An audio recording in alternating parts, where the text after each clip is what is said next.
welcome to the Brawling Pit. We talk about all things casual and kitchen table magic like Brawl and EDH.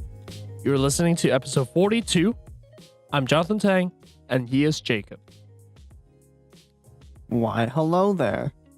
That's new. I mean, well, that's not new. You did it like a while back, but... I did, and then you told me not to do it, but I'm doing it anyways. Wow. Yeah, that's right. Fight the man. Wow. Row, fight the power. Well, I mean, that's good spirit. 42 is the answer to life, Everything. the universe, and everything. Yes. And this episode, we're going to go over The answer to everything. the cards that we think are good in the upcoming set. We're going to talk about the cards that we think are pretty cool. Now, that doesn't mean that if they're not on this list, it doesn't mean they're not cool or they're not good. We're just talking about the ones that we think, they deserve some time in the spotlight. Yeah. That's all. Yeah. And for all you know, this is basically arbitrary. But generally, these are like the cool cards. We'll just say that. These are the cool cards. Completely subjective. Yep. Let's jump right into it. The first card we have that we think are pretty cool, right? These are not in particular orders. Hedroid Crassus is X green blue for a 0/0 jellyfish hydra beast creature. Another 3-type creature. Holy cow. We're getting a bunch of these. We're getting a bunch of these, and this card is quite something because when you cast this spell, you gain half X life and draw half of X cards, and you round the X's down. This creature has flying and trample. It enters the battlefield with X +1/+1 counters on it. So first off, the flying trample itself is worth like 2 mana already. Yep. Not a very common keyword combination to see. Right. And this card basically allows you to make it as big as you want, and it draws you cards and gains you life back. So this is like a Sphinx's Revelation and Simic. No, it is. It really is. It has no flash. This is like Keep the in closest mind. thing they're going to get. Yeah. I mean, there's no flash, there's no flying, but I mean, there is flying, but like, so Hedroid Crassus is like, I'm not sure if you've heard, but there's a new shop that just opened, and I mean, you might have heard of its cousin, Build-A-Bear Workshop, but now we have Build-A-Beast Workshop, and this is their star product line. Hedroid Crassus? Yes, Hedroid Crassus is the star product of the new shop called Build-A-Beast Workshop. My gosh. So you don't build a bear, you build a beast? Yeah, you build a beast, and this beast is quite good. I mean, this beast is quite good. And also it's continuing the theme of 1/1 counters. You can move these counters however you want. Yeah, there are cards that allows you to move the counters around. Yeah, and as we talked about last time, there's a specific enchantment that literally lets you win the game if you have 20 counters. If you were able to put 20 +1/+1 counters on your guys. Well, if you have a bunch of mana, Hedroid Crassus and that card, that can almost be considered a 2-card you win the game combo. Very expensive, but I mean, green is the color to be in for expensive spells. So, and by the way, the counters, yes, they enter with the counters on them, but they do count for putting counters on them. For that special enchantment that we covered last time, where if you are able to put 20 +1/+1 counters on your creatures in total, while that enchantment is out, you win the game, basically. So this will count. If you have that enchantment out and then you play this for 20, you did it. You pull off the 2-card combo, and it's a lot of mana, but hey, if you're gonna need, if you are gonna be spending or casting spells with a lot of mana cost, like high mana cost, green is the color to be in. You got tons of ramp, tons of mana dorks, etc. So, even if you don't cast this for 20, like even a respectable amount like X is 5, that's still pretty good. Yeah, you're drawing 2 and healing 2. That's good. Yeah. That was Simic Revelation. Next up, we have Biomancer's Familiar, which is... I like it. That's a good name. Yeah, next up we have Biomancer's Familiar, which is green-blue for a 2/2 mutant. That's the only creature type. Activate abilities of creatures you control cost 2 less to activate.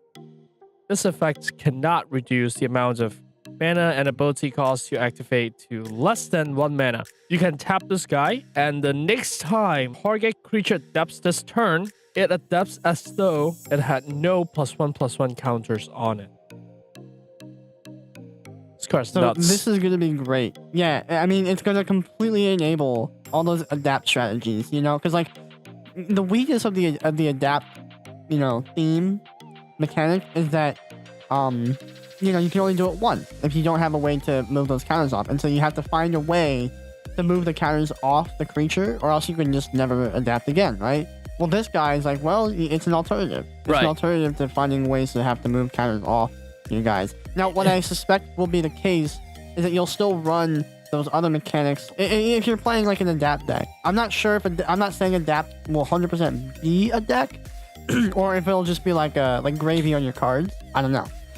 But in the event that adapt is a major player in your deck, what you'll end up probably doing is still running effects that move counters off your guys, and you'll just play this card in addition to those other effects for redundancy. Yes, on the surface, it absolutely contributes to the adapt strategy, which is great. Plus, you know, making the activated abilities of your guys cost 2 less. Yeah, is pretty that's good. also helping the adapt, right? Because adapt is an activated ability. But yeah, that's what I was going to point out is training grounds effects are no joke. Like, I would rather this thing be like if it had to be a creature, I'd rather it be like a 2 mana 0/5 wall or something dumb that doesn't die to like just burn. But yeah, if this were like an enchantment, literally if this were an enchantment, sometimes, not usually, sometimes you want stuff to be dudes when they're not dudes. Yeah, like, and sometimes, like training grounds, right? Right. Or other times you don't want things to be dudes when they're dudes. And this is one of the cases of the latter. This creature would be much better if it weren't a creature and it were actually like training grounds. But unfortunately, this is what we got. So, I mean, yeah, it makes it kind of worse, you know, compared to its modern counterpart. But I think it's still pretty good. Yeah, I think this will definitely see 4th play in standard, whatever deck it goes into. I think there will be a deck that runs 4 of these guys. As much as I dislike green-blue as a color combination, I think you're right. Yeah, so before we move on to the next card, I just want to point out like just a quick fun fact. And there are plenty of good activated abilities in standard right now. And probably the most powerful one that goes with this strategy, that goes with this card, is Lasav the Multivarious. Even though they're not in the same color identity, you're basically making Lasav copy a creature for 2 less, which is quite something. So that is really good, because I think that was like Lazav's weakness, so to say, was that his that copy effect, you know. Yeah, it costs so much, expensive. like, relative to the speed of the game of when it gets activated. Yeah, so now that it's cheaper, yeah, maybe we'll see some sort of Sultai decks out there running this card and the Lasav, both 2-drops. I will not be silenced. I actually told him Bug, but he wanted Sultai. I kept saying Bug. It's the real name. I will not be silenced. It's the real name. The OG name is Bug and Dega. Now only the OGs will know about Dega. Yeah, no one says Dega anymore. That's because all the OGs left, dog. Wow. It's getting real up in here. Are you trying to imply the game is dead? Absolutely. Anyways, here we've got incubation. No, okay. No, the game's not dead. The game is very far from dead. Well, depends on which format you're talking about. But anyways, now we've got Incubation Druid. Alright? This card is quite good. Have you heard of it? No, I haven't. What does it do? Incubation Druid is a 1 in a green for an 0/2 elf druid. Tap, and 1 mana of any type that a land you control could produce. If Incubation Druid has a 1/1 counter on it, add 3 mana of that type instead. And it has 3 green, adapt 3. It sounds like a really good mana dork. Very, very great mana dork. You know, it's like vanilla costed for a mana dork in this day and age. Like, yeah, it's optimal if it's 1 mana for your mana dorks, but standard usually you have to settle for 2, you know? 2 CMC mana dorks. And, you know, this guy, if it has a counter on it... There are plenty of ways to give this guy the counter it needs, right? Not only the Adept is already on the card, But for example, Right. with But you the want to get it sooner. yeah, but for example, with the enchantment that we talked about last week that gives all creatures riot. Now this will come in with the +1/+1 counter, which will allow you to tap for the 3 mana the turn after. That would be insane. Yeah. Yeah, if you could like activate this guy on turn 3 optimally, you know, just like for 1 and 2 mana, even that turn, if you have to spend 2 mana to get this guy activated, you know, like that's like break even. You know, if you spend 2 mana and then you get 3 mana back, if you had not spent the 2 mana, you'd still only get 1 mana, right? Yeah. So, you know, if you have to spend 2 mana to just break even to activate this guy on turn 3, on turn 4 and up, this is like massive gravy, you know? Yeah, like, I mean, you could be on 7 mana already on turn 4, which is insane for yeah, standard. it's absolutely crazy. And even when you are out of cards, right? Because you're in green, sometimes you don't have enough card draws. And even when you're out of cards and in late game, it's a 3/5. It's a 3/5 that you play on turn 2. So yeah, I cannot find any way to complain about this card. There's just like, it's just a good card. Oh, I can find a way to complain about this card. Oh, do it. They should have made it 1 mana, and they should have made it 99 power and 99 toughness. Oh, I think so too. Yeah. Yeah. What were they thinking? Yeah, I did it. I just complained about the card. Wasn't good enough. Sorry. Terrible. Yep. Awful card. Why is this even on the list? Why did we go over it? Gosh. The worst card on this list. Absolutely. Yep. It's so bad that we're gonna move on to this next Well, one. before we do that, I just want to take the brawlers to the magical Christmas land about this one card, which is turn 1, Forest, Llanowar Elves. Turn 2, Forest, you play this guy. Turn 3, you have 5 mana on the board, so you play a Forest, and then you adapt this guy. And turn 4, you play a Palaka Worm. So on turn 4, you play a That's 7/7, pretty and you heal 7. That's not bad. Not bad. Not bad. So, moving on. What do we have next? This one, well, for our longtime listeners, they'll understand. They'll understand. This is Angel of Grace. No, it is not Angel's Grace. It's Angel of Grace. That will, I imagine, be quite confusing for the people that are familiar with Angel's Grace. Anyways, Angel of Grace, the creature that I'm about to talk about, is a 3 white 5 CMC 5/4 angel, flash flying. Now, the naming similarity is no coincidence. When Angel of Grace enters the battlefield, until end of turn, damage that would reduce your life total to less than 1 reduces it to 1 instead. And for the fair, reasonable cost of 4 white 6 CMC, you can exile Angel of Grace from your graveyard and your life total becomes 10. That sounds pretty good. It's a 5 mana, 5 mana flash flying, 5/4. Yeah, and if it were limited, we could just stop there and then be like, this is a great card. But it has how do we call this? This is the PG-13. What do we call this? We can't say it's the button, but you know. This is the card you play when things goes wrong. And things go wrong all the time. Now, it's not as good. Doesn't have a split second. Nope, doesn't have split second. So if you play this when you're at 3 health, they can in response lightning bolt your face still. That could happen. So, you know, gotta be careful. But otherwise, you know, this could be like your get out of jail free card. You know, like your opponent spends all their mana and their resources alpha striking you. They did the math thing. I've got you now. And Nope, like, they don't. nope, just like Chuck Testa, but instead of Chuck Testa, it's Angel of Grace. Nope, Angel of Grace. Yep. And then they die in the crackback. Yep, they die in the crackback because Angel of Grace blocks one of their guys and then they can attack for 5. And the nice thing is, if you're really losing and you're falling behind and you have to trade this guy, you know, you can activate the ability and your life total becomes 10. And that can be done at instant speed, by the way. Don't forget.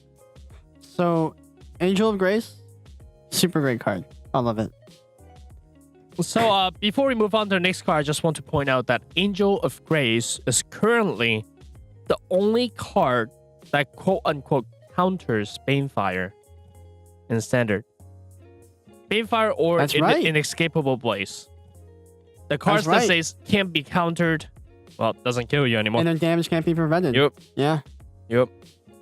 So, yeah, this is it. not prevention, it's a replacement effect. So it gets you to 1. It's not a prevention. Pay attention. Yep. Yep. If someone tries to pull it on you and pro release, you can call them out. And I would rather you call the judge at the spot. But if the judge disagrees, you can show them the podcast. Hey, let me just like skim through real quick and find out where these two anonymous people over the internet said it. Yeah. Yep. Next card we have Hero of Precinct 1, which is 1 and white for a 2/2 human warrior. Whenever you cast a multicolor spell, create a 1/1 white human creature token. I remember old green-white aggro in the old Ravnica where Craig Wesco totally demolished that Pro Tour with it. I think it was PT Dragon's Maze. And I also played the deck that he played, green-white aggro. And we would have killed with this card. Because like that card was like multicolor deck. Like the 1-drops were multicolor, the 2-drops were multicolor, the instants were everything was multicolor. I think there's only so of the 60 cards, like I'm not counting copy, or I am counting cards. The copy, sorry. Of the 60 cards, only 8 of them. So for 2 playsets, only 8 of them were like single color. I think maybe 12. Wow. Yeah. So pretty much like everything except this one card would be multicolored. Yeah, literally. Yeah, so like any spell, like because it played Advent of the Worm, it played Voice of Resurgence, it played Loxodon Smiter, Selesnya Charm, all that good stuff. And then so you just like you drop your even Dryad Arbor, even Dryad Militant. Dryad Militant is a green or white hybrid mana cost. It's a 1 CMC for a 2/1, and when the instant sorcery would enter your opponent's graveyard, it's exiled instead, basically. That's what Dryad Militant has, alright? Even the 1-drops were all multicolors. So you play this guy, and then on turn 3 you drop like a Smiter, turn 4 Advent of the Worm. You just got 2 free 1/1s, like just for like carrying out your game plan. Yeah. So we would have killed with this card back in the day. So yeah, I super love Hero of Precinct 1. I'm really excited to see if there's like another aggro deck that he can slot into. Yeah, maybe there's a human deck in Standard now. Ooh, I'm excited for that. Let's see. Next thing we have though is actually something called Smothering Tide. 3 and a white for an enchantment. When an opponent draws a card, that player may pay 2 generic. If the player doesn't, you get to have a treasure token. A treasure artifact token. Well, you know, it's the same one. You can tap it, you can sack it, and you can add a mana of any color, basically. So, I think the control decks will really like this one. Yeah, and I think the commander deck will really like this one because normally you didn't get Ramp in white, and this card is Ramp City because given my experience with Risk 6 studies, eventually no one is going to pay the 2.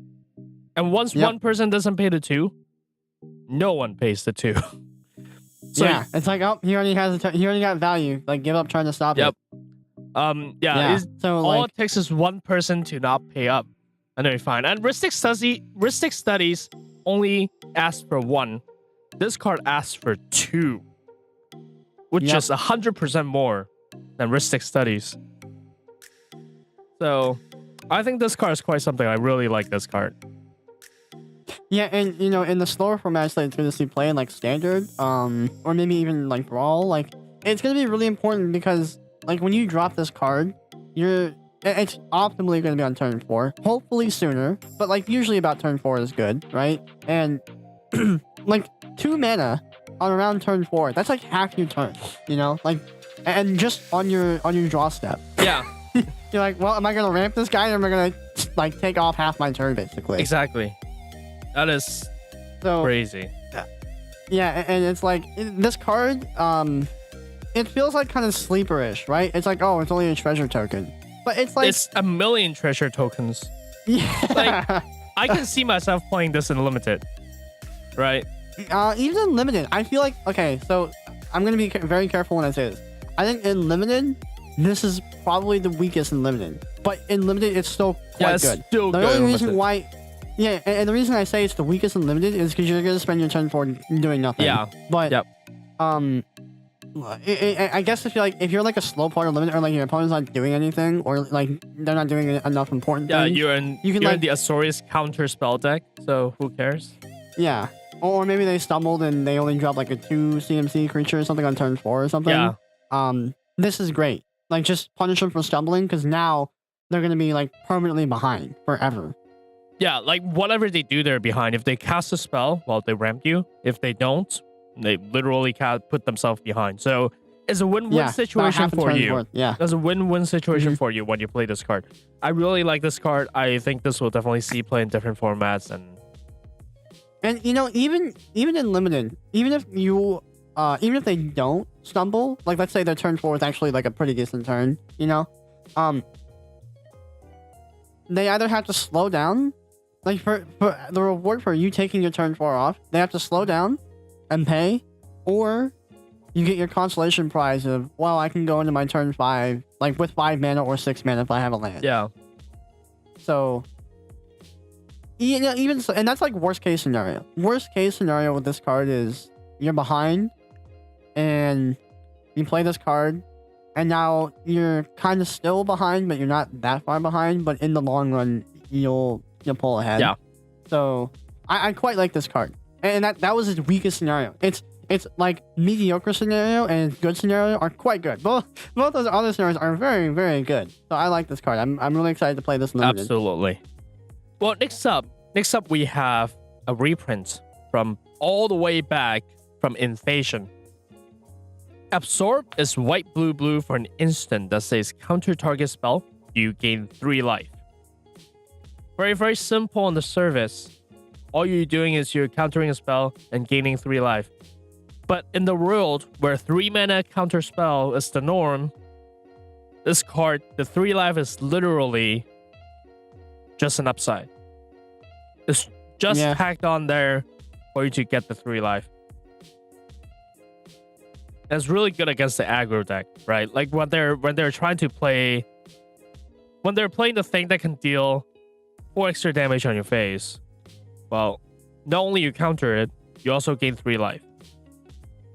Well, it's tough though, because typically, for traditional aggro decks, like red weenie kind of decks, usually the control, if a blue-white player is playing against like a red weenie deck, I'm saying weenie, because usually in those kind of matchups, the control player will side out all their control spells, or all the counter spells out.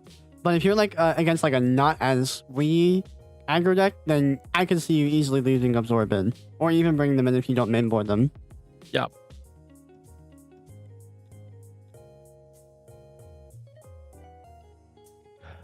So this is a pretty cool card right here, called Bedevil.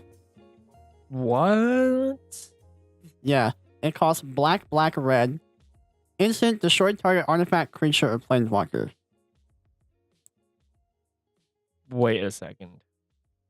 Yeah, no, it's dumb. This is giving me like PTSD flashback. So to a similar card. 3 mana, instant speed. Yep. Get rid of everything except enchantments and land. Yeah. That sounds like Hero's Downfall. But better. Because Hero's Downfall couldn't hit artifacts. Oh my gosh. This was, and you know, Hero's Downfall was also very dumb. Hero's Downfall made the format like too fast. I mean, I can totally see why. The only limitation is this card is Rectos only. You do need the red. Yeah, you need the red. But like, I feel like with how Standard's mana is going, I can't say for Brawl or EDH, but for Standard, I don't think that's going to be a problem. Oh no, it's not going to be any problem. I don't think it's going to be a problem at all. Yeah, there are plenty of ways for people to put extra colors. Like, as crazy as this sounds, like it's very much a 3-color format. People think it's a 2-color format, but no, it's very much a 3-color format. Absolutely not. I mean, of course there are still like monocolor decks running around, but absolutely, this card's good. No, it's Bedevil. This card is so like what sucks is like you would think, oh, 3 mana like kill anything. That should slow the format down, right? Because all the small stuff is gonna get killed. That's no. Actually, it's a little counterintuitive. The reason why the format speeds up is because 3 mana kill a planeswalker, instant speed, or like a creature, instant speed, any creature with no limitation.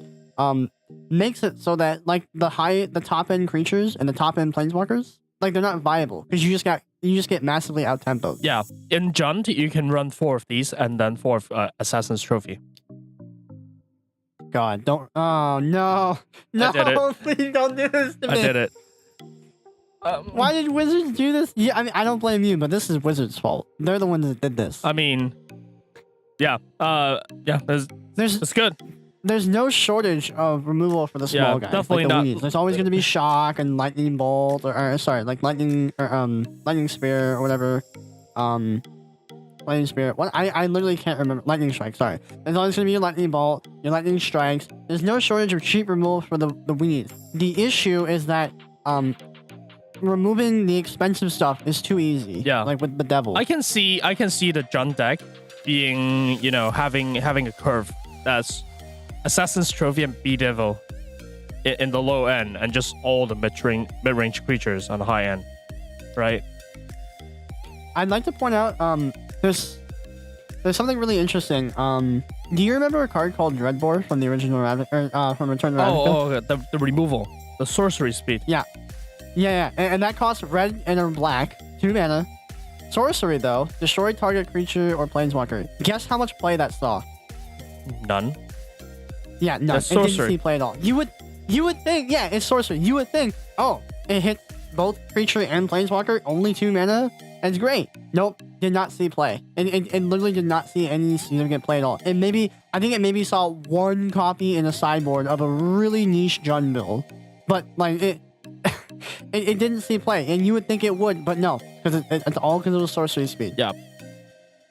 Luckily, both Assassin's Trophy and this card are instant speed, and they Luckily or they unluckily. both get rid of everything. So have fun playing Jund, or have fun playing against Jund.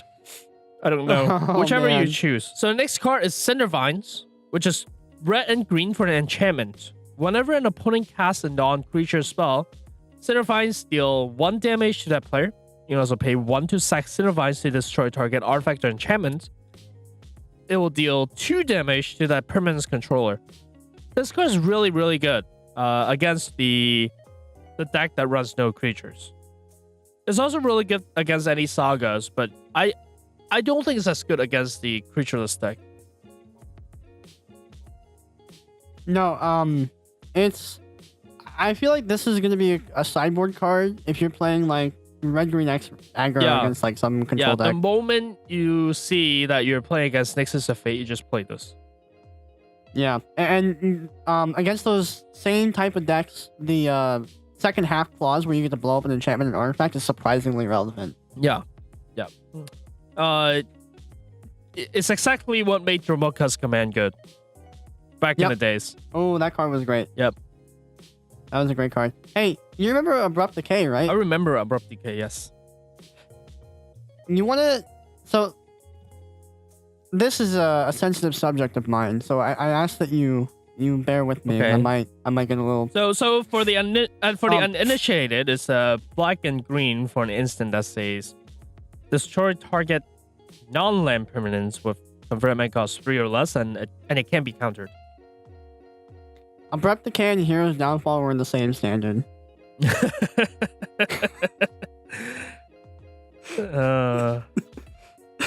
hurt, man. It hurt. It hurt a lot. Go Jund. Go Jund. Man, I hate that color trio. I love it, but I hate it. It's so good. You have a love-hate There's relationship. a reason why Jund them out is a meme, guys. Jund them out. It's such a good color trio. It is a great color trio. Don't get me wrong. It's too good. Yeah, it's one of my more, one of the ones I like more than the others. They need to put. They need to put Abrupt Decay back in standard. We gotta go full circle here. Nobody gets to play anything. No fun allowed. Nope. Fun detected. Beep beep. Fun eliminated. Fun detected. Wizard smash. Yeah, fun detected. Wizard smash. Anyways, this next card, Kaya's Wrath. I love it. Yep, white, black. Force agency, destroy all creatures. You gain life equal to the number of creatures you control. that would destroy the display. Sorcery Not speed. all. It's not. Yeah, sorcery speed. It's not fumigate, No. but it's 1 mana cheaper. But it does cost white, white, black, black. Yep. I think it's interesting how they're requiring, relative to the mana cost, a heavy black requirement in this sweeper. You know, last Ravnica we saw Supreme Runner, Yeah, which is... and that costs generic white, white, blue. Yeah. And that was just a 4 mana sweeper to destroy all creatures can't be countered. That's all it was. It was good. It was quite good. But this time, now they're saying, nope, you need a lot of white, a lot of black, no blue. So the thing I really like with this design choice is that it makes it harder for like a blue deck to play this card. Like if a blue deck wants to play this card, they have to basically play Esper.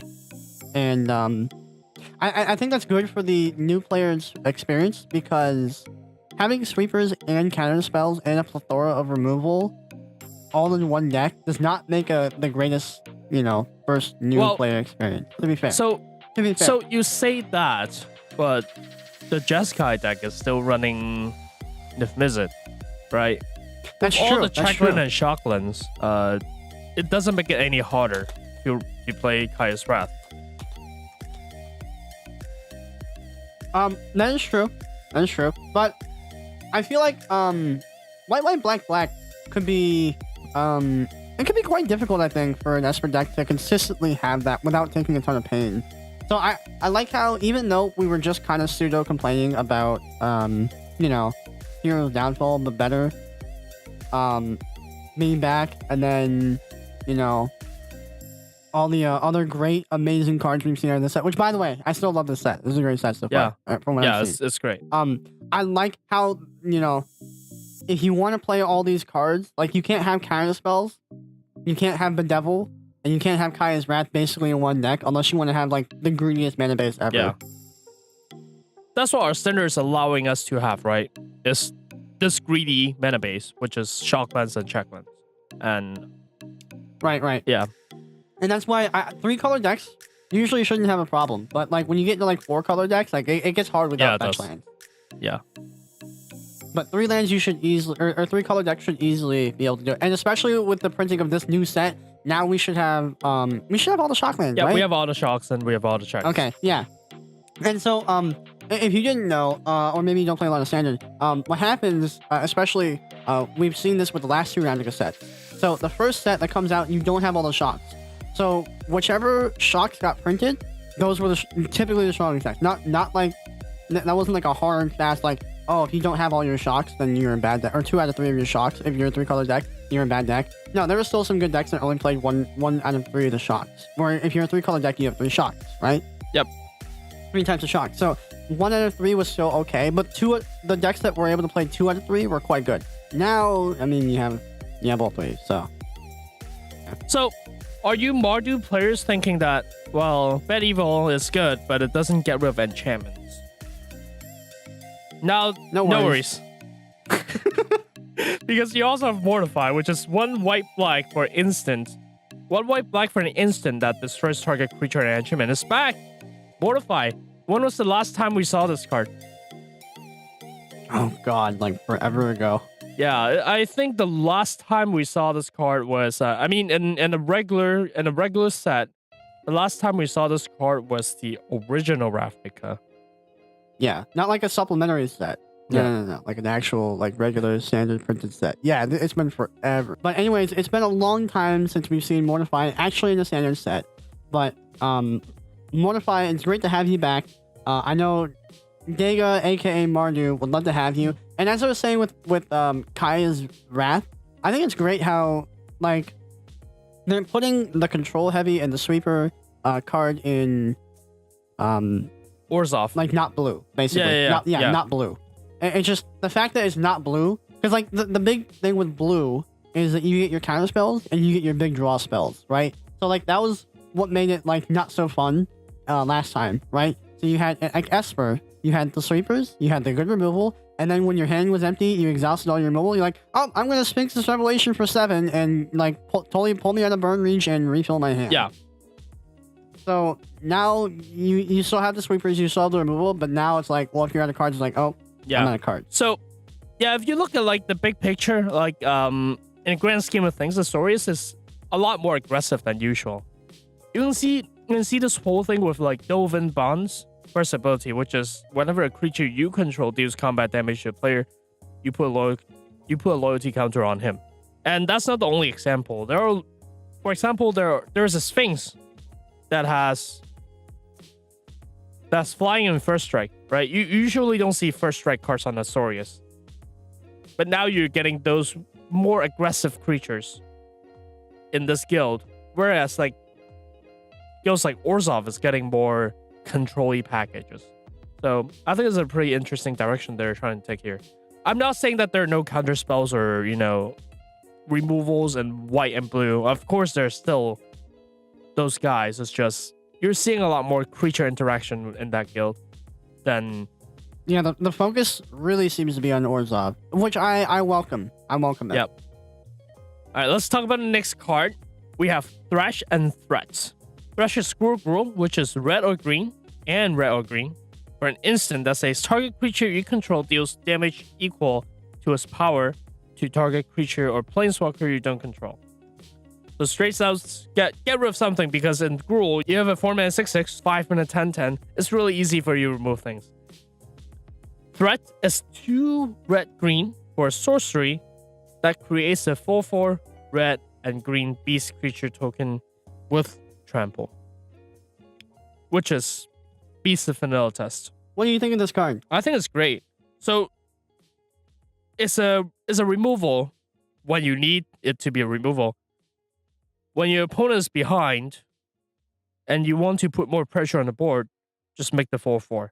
I appreciate the versatility. I appreciate the fact that even with the versatility, the rate is still not bad. So I really like this card.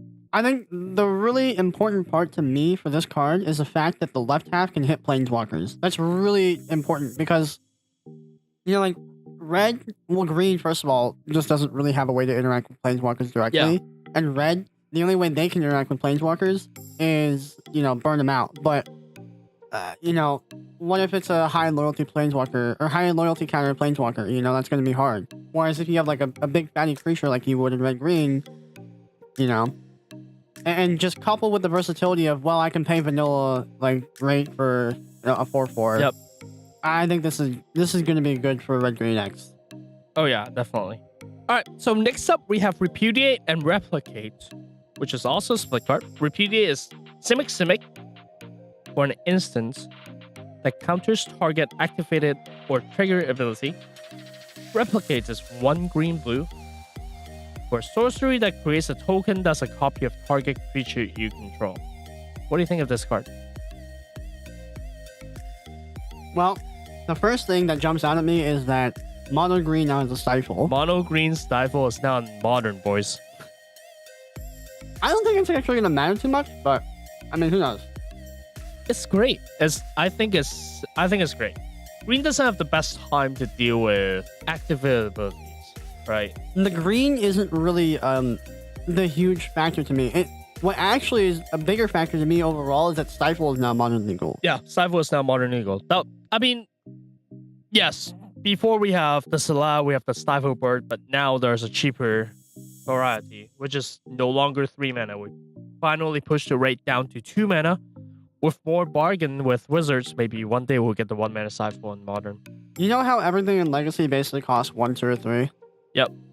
Can you believe there was a time when Mental Misstep was legal in Legacy? So when that card happened, everybody just played 4 Mental Misstep. It didn't matter what color you were, you just played 4 of them anyway. Oh my gosh. Oh my gosh. Yeah. Why?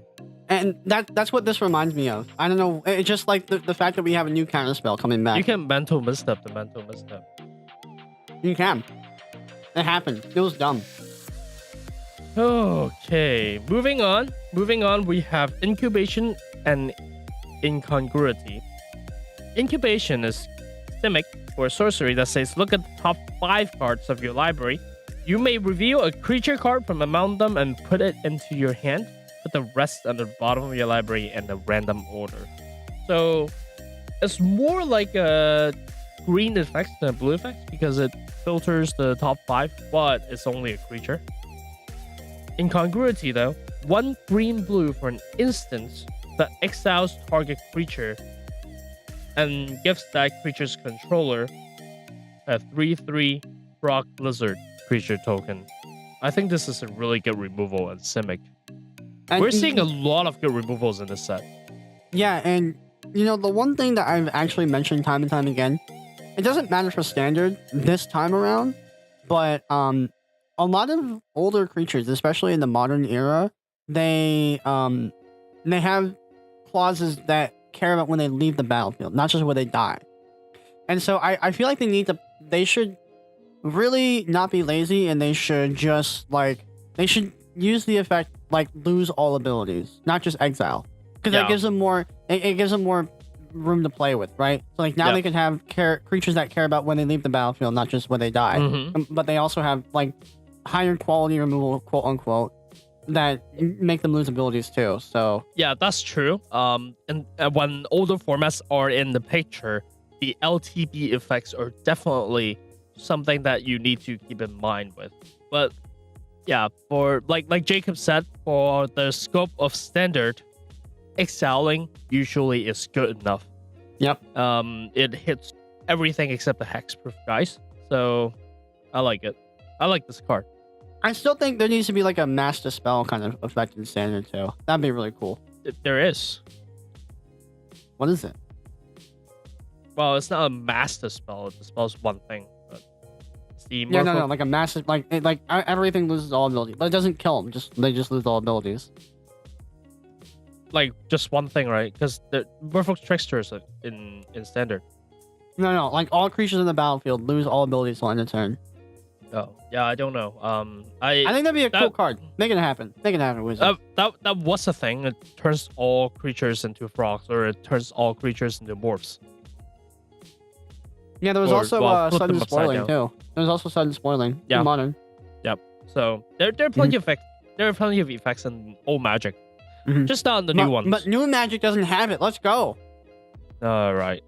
Well, this next card is a card that doesn't exist in old Magic either. So it's my favorite card of the set. So I'm really excited to talk about Captive Audience. 5 black-red for an enchantment that says it enters the battlefield under the control of an opponent of your choice. So you're paying 7 mana to give your opponents an enchantment. What do you think so far? Quite captivating. Yeah, right? So there are more. At the beginning of your upkeep, choose one that hasn't been chosen. It's going to be your opponent's upkeep, and your opponent will be choosing the things, right? That's how the card is read. So you're not choosing it, your opponent is choosing it. But at the beginning of your opponent's upkeep, they will choose one of the following that hasn't been chosen before. Your life total becomes 4. Discard your hand, and each opponent creates 5 2/2 black zombie creature token. So this is quite an interesting card. As I said, it was very captivating. Aptly named. Yeah. I think in limited, this card is quite good as long as you're not just dead. Yeah. You have to be. Well, it's probably okay to play this card if you are on parity. Oh yeah, if you're ahead or if you're at parity, this is amazing. Yep. And this doesn't come into play setup, but when you're behind, this card doesn't pull you back in, which is a problem. Yeah. And that's not necessarily bad. It's not that, if the card can't do literally everything, then it's bad. No, that's not what we're saying. Even if you're a little behind, it's still quite good. As long as you're not just dead in 3 turns, then I think this card is good. If you're behind, but you think you can live for another 4 turns, this card's amazing. Now, the only weakness that it has is at 7 mana. It is definitely 7 mana. And another thing I want to note with this card. There's a certain specific, special, awesome, super sweet card that we covered yesterday. And yesterday? Last time. I mean, there's a super awesome card that we covered last time. And it gave you Hexproof. This card doesn't care about Hexproof. It's your choice. Oh, yeah. You don't target. So Yeah, you don't it doesn't target. matter if your opponent has expert, which is relevant to standard. Yeah, so when your opponent is trying to pull that, on you in release, make sure you call a judge, and if the judge doesn't agree, show them this podcast. Actually, if you could just do us all a favor and show everybody the podcast, that'd be great. But Yeah, show everyone. We understand. We understand. Yeah, that felt like mass manipulation to me. Ha! Ha! I get it. Because the next card that he's going to talk about is mass manipulation. Mass manipulation is XX blue blue blue blue for sorcery that allows you to gain control of X target creatures and or planeswalkers. Yeah, I'm not a fan of this, to be honest. I'm jamming this card in Mizzix right now. My Mizzix commander deck. Because in Mizzix, this card reads blue, blue, blue, blue. Gain control of all your opponent's stuff. So my issue with this card is not because of its power level. My issue with this card is that it takes a lot of resources to reach the power level, right? Typical vanilla cost for mind control effects is about 5 minutes. So you're paying 1 over if you want to gain control of one thing, because you're paying 6. It's 1 over. That's not good, by the way. Like sometimes it's fine. That's not good. Mm-hmm. And if you want to pay for 2 things, then you get a little discount. But I mean, it's basically the same. But you get a very, very small discount.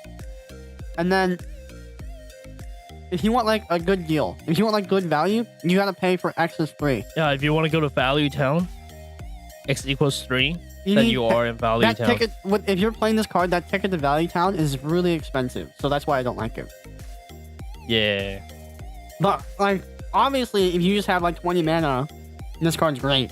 But you could say that with like a lot of high cost cards. Like, oh, this card's great if I had 20 mana. But yeah, you can say that about a lot of things. So, yep. All right, what do we have next? Well, coming up here at the end, this is Wilderness Reclamation. 3 to green for an enchantment. At the beginning of your end step, untap all land you control. So in a way, this is better, but also worse than Prophet of Krufik. And by the way, Prophet of Krufik is banned in EDH for a very good reason. Yep.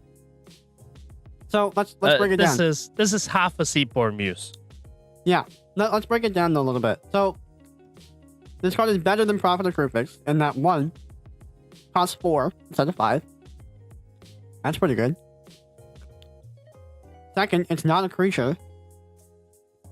Most of the time that's an upside, but sometimes it's actually a downside, because now you can't like fetch for it using creature fetching effects, Yeah, but you can also make the argument that you can now fetch for it using enchantment effects. That's true. Enchantment fetching effects.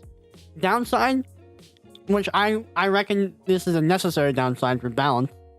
It only happens once at your end step. Not everybody else is upkeep. Yes, that is definitely a downside. But another downside is it doesn't give your spells flash, which is really, really the one reason why you would play Prophet of Krufix. That's true. Just because. Well, I reckon you need on Prophet of Krufix, the whole card is needed, right? Yeah. Like Prophet of Krufix wouldn't be nearly as powerful or good if even just one part of that card was missing. So I don't see this card replacing Seaborn Muse right now on Commander. No, I don't either. I maybe see it supplementing it, but. Yeah. But this now goes into Brawl, right? Now Brawl has this effect in there. And we have plenty of things that gives, for example, Caprician, Wrath Caprician's giving all your historic spells flash. So you can use that here with that in conjunction in your Joda deck. Even if you don't have the flash gimmick or giving your non-instant speed stuff flash, this card is still quite good. Yeah. Just being able to activate play your full turn, spend all your mana, and then, I can cast, or I can activate abilities and cast instants that I probably would have had to not, forego to play my turn. I like it. Yeah, I like this card. Well, speaking of cards that we like, I really like this last one too. And this is the last card we're talking about today. Unbreakable Formations, 2 and a white for an instance that says creatures you control gain indestructible until after turn. But there's an addendum. If you cast a spell during your main phase, you put a +1/+1 counter on each of these creatures, and they gain vigilance. Sorry, I hit my door. I gotta go again. But there's an addendum.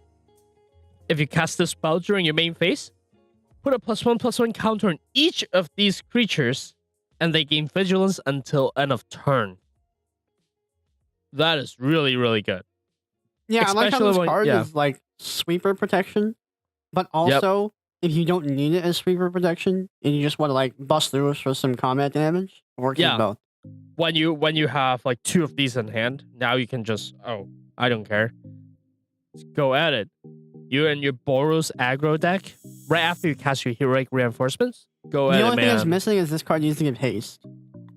Yeah, this card doesn't give haste, but well, heroic reinforcements gives haste. So if you are on turn 7 with your aggro deck, you go ahead and cast both. You probably need it. This card's pretty sweet, and last but not least, this is a pretty good card for that category. Yeah, this card is definitely a good addition to the last but not least. An addendum, you might say. This card is definitely a good addendum Oh no. for the last but not least category. I don't But think you- I can dig my face any deeper into my hands right now.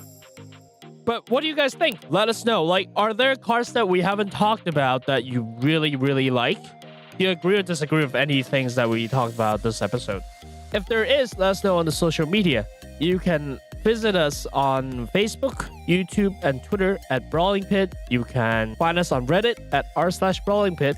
Email us at brawlingpitmtg@gmail.com, or you can visit our official website at brawlingpit.com. As always, I've been Johnathan, and he's been Jacob. Thanks for listening. Hey, Jacob. What's up? So MTG Arena recently had an event, and it's Momir Basic. Really? Yes. You're familiar with Momir Basic, right? Yeah. So that differs from the Magic Online Momir Basic because the cards are standard only, which is very, very interesting. It makes it a little bit more solved. It's definitely a solved format. It's very interesting. So way back when, right? Like in the Magic Online Momir Basic, you literally don't know what you're getting. Here, you can actually figure out what you will get based on the amount of mana you sink in. So I think the most important mana in this format is 4, 6, 9, and 10. I'm going to talk about each of them one by one. For 4 mana has like the most swing, like it has the most variance because there is a 4 mana 0/0 in the format.